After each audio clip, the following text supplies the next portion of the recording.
안녕하세요. 고요한 쌤입니다. 열심히 앞만 보고 달려왔는데 문득 멈춰 서게 되는 순간이 있습니다. 남들이 부러워할 만한 성취를 이뤘을 때일 수도 있고, 혹은 그저 퇴근길 버스 창가에 비친 내 얼굴을 바라볼 때일 수도 있죠.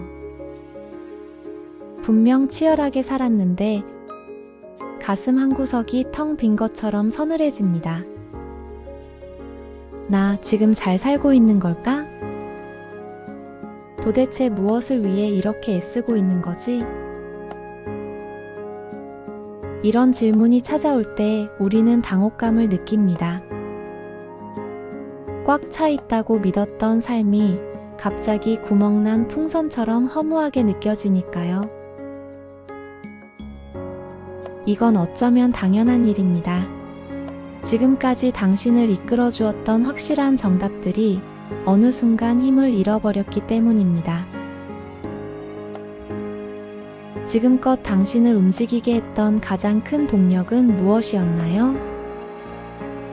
성공이었을 수도 있고, 가족의 인정이었을 수도 있고, 아니면 남들만큼은 살아야 한다는 의무감이었을 수도 있겠지요. 그것들은 당신 삶에 빛나는 이정표였습니다.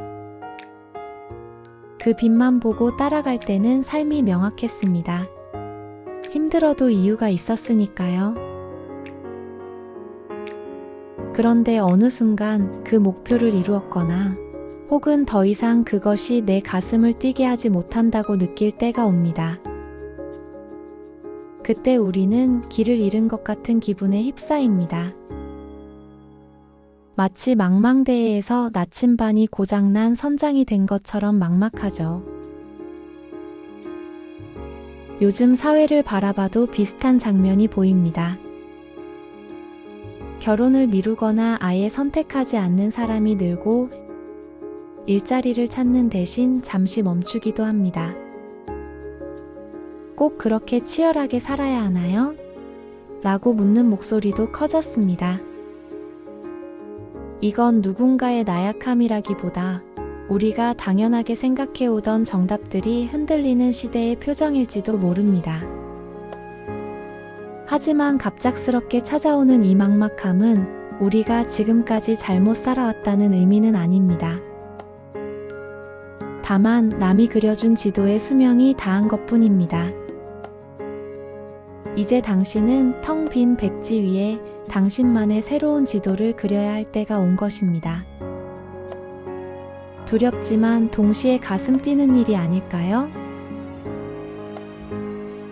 오늘은 허무함이 나를 지배하도록 내버려 두지 않고 나를 다시 세우는 방법을 함께 찾아보려 합니다. 우리는 흔히 허무함을 그저 견뎌야 할 감정으로만 생각합니다. 하지만 가만히 들여다보면 허무함은 우리 삶을 지탱하던 외부의 기준들이 무너질 때 찾아오는 신호라는 걸 알 수 있습니다. 우리가 허무함을 느끼는 순간들을 한번 살펴볼까요? 첫째, 남들이 말하는 성실한 삶을 따라 쉼없이 달렸는데 막상 멈춰보니 내 안에 남은 게 없을 때입니다. 몸은 움직이지만 마음은 텅 빈 것 같은 고장난 상태죠. 둘째, 내 삶의 의미를 특정 사람이나 목표 같은 바깥에 두었을 때 찾아오는 경우입니다. 그것이 사라지면 내 세상도 함께 무너져 내리는 겁니다. 셋째, 세상이 정해준 속도와 성공의 기준에 나를 맞추려다 허무함이 찾아올 수 있습니다. 남들은 앞서가는 것 같은데 나만 뒤처진 것 같을 때 나는 도대체 왜 사는 걸까? 하는 자괴감에 빠지게 되죠. 마지막으로 남들처럼 평범하게 사는 게 정답이라 믿고 하루하루를 복사한 듯 살았는데 문득 이게 정말 내 인생인가? 라는 의문이 드는 순간입니다. 이 네 가지 상황의 공통점은 내 삶의 이유와 목적을 나 자신이 아닌 외부에 두었다는 점입니다.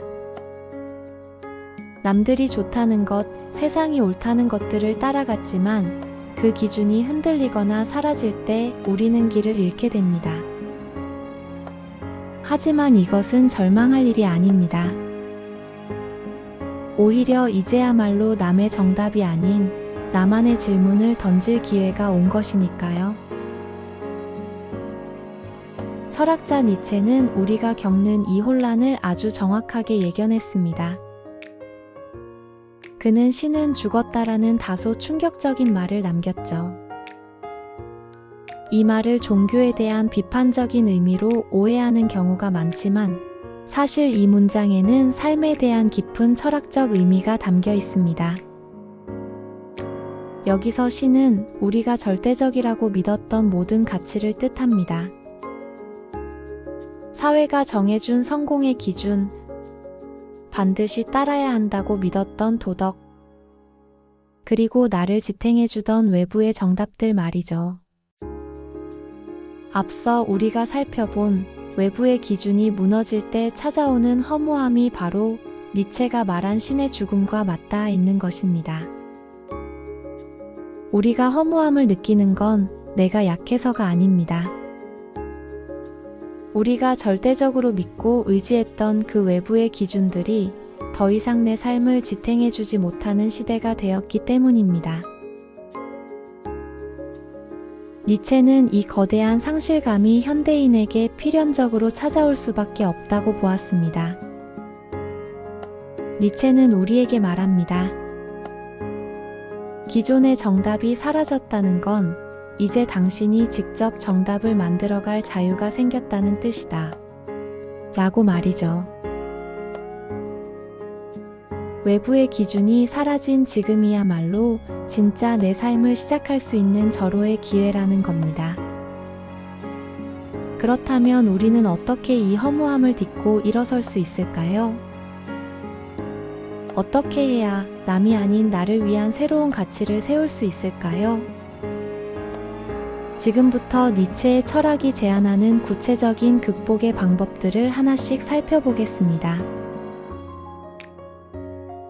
새로운 집을 짓기 위해선 낡은 기둥부터 걷어내야 합니다. 우리는 살면서 해야 한다는 수많은 말들에 짓눌려 살아갑니다. 좋은 직장에 가야 한다. 결혼을 해야 한다.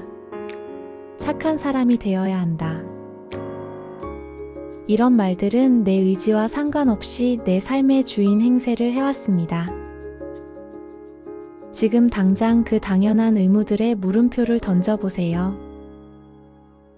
그 중에서 정말 나를 위한 것은 몇 개나 되나요? 이제는 남에게 끌려가던 의무를 걷어내고 내가 진짜 원하는 것을 선택해야 합니다. 그리고 해야 한다는 말을 하겠다, 혹은 하지 않겠다로 바꾸는 용기가 필요합니다. 니체는 이 과정을 가치의 재평가라고 불렀습니다. 남이 정해준 무거운 짐을 내려놓고 비로소 가벼워지는 첫걸음입니다. 그렇다면 낡은 가치를 부수고 생긴 빈 공간을 이제 무엇으로 채워야 할까요? 거창한 목표가 아니어도 좋습니다. 내 삶을 내 뜻대로, 내 방식대로 디자인해보는 겁니다. 오늘 당장 내가 통제할 수 있는 아주 작은 일을 시작해보세요. 아침에 일어나 이불을 내 손으로 반듯하게 개는 것이나 퇴근길에 높은 인기 순위의 노래가 아닌 내가 좋아하는 노래를 직접 찾아 들어보는 것도 좋습니다. 또는 나만을 위해 정성스럽게 요리를 해보는 것은 어떤가요? 이 사소한 행동들은 내 시간은 내가 통제한다는 선언입니다. 내 삶을 그저 흘러가는 대로 두지 않고 내 의지대로 빚어내려는 노력인 것입니다. 우리는 자신의 삶을 빚는 예술가가 되어야 합니다. 마지막으로 스스로에게 질문을 하나 던져봅시다. 지금 당신이 살고 있는 이 인생이 지금 이 상태로 똑같이 영원히 반복된다면 어떨까요? 당신은 그 삶을 기꺼이 다시 선택하겠습니까? 만약 이 질문에 대답하기 망설여진다면 지금 당장 바꿔야 할 것이 있다는 신호입니다. 비록 고통스러운 순간이 있더라도, 그래, 이것이 내 삶이라면 다시 한번 살아보자 라고 외칠 수 있을 만큼 오늘 하루를 후회 없이 나답게 만들어가는 태도가 필요한 것입니다. 나의 운명을 피하지 않고 뜨겁게 사랑하는 것. 이것이 니체가 말한 아모르 파티의 자세입니다. 이때 우리는 비로소 허물을 넘어설 수 있습니다. 오늘은 허물하는 텅 빈 공간을 건너 나만의 의미를 찾아가는 여정을 함께 생각해 보았습니다. 결국 이 모든 철학적 물음들이 향하는 곳은 먼 미래가 아닌 바로 오늘, 그리고 지금입니다. 남이 정해준 지도가 사라진 자리에 이제 당신만의 길을 낼 차례입니다. 마지막으로 다시 한번 당신에게 질문을 건네고 싶습니다. 이 하루를 영원히 반복해야 한다면 당신은 후회하지 않는 하루를 위해 무엇을 바꾸고 싶나요? 지금까지 고요한 샘이었습니다.